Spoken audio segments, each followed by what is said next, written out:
Hello friends, तर आज आपण बनवणार आहोत हळीवची खीर. तर आपण रेसिपीला सुरुवात करूया. हळीव ही खूप पौष्टिक असते. पहिले आपण हे हळीव आहे ना स्वच्छ पाण्याने धुवून घेणार आहोत.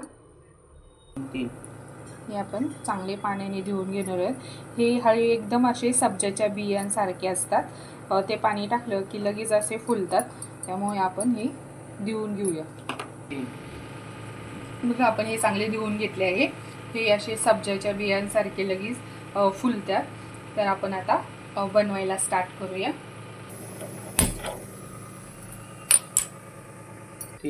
आपण आता त्यामध्ये 1 चमचा तूप टाकून घेऊया.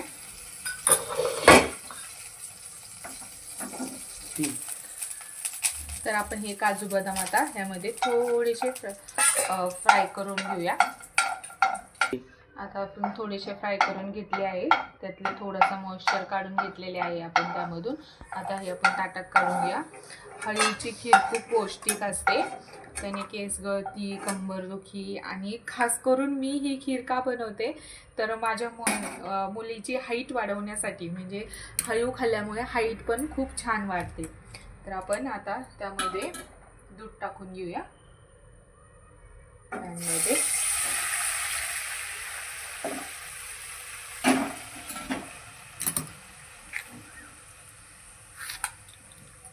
आपण त्यामध्ये 4 टेबलस्पून साखर टाकून घेणार आहे.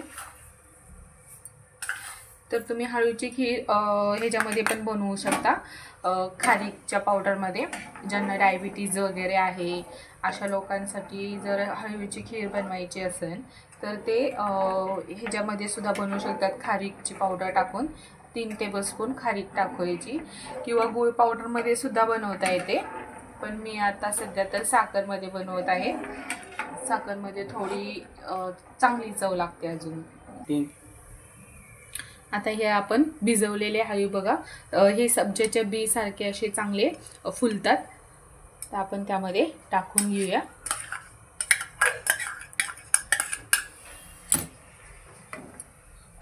टाकून हळीवचे लाडू पण बनवतात. हे मुलांसाठी खूप पौष्टिक खीर आहे. तर आपण ही ठेचून घेतलेली विलायची त्यामध्ये टाकून घेऊया. आता आपण हे झाकण ठेवून 10 मिनिटं त्याला उकळून घेऊया. तर बघा, आपली अशी छान खीर तयार झाली आहे. खूप छान मस्त वास येतोय.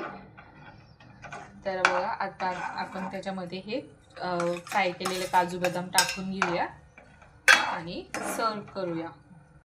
तर बघा, आपली अशी छान मस्त अशी खीर तयार झाली आहे.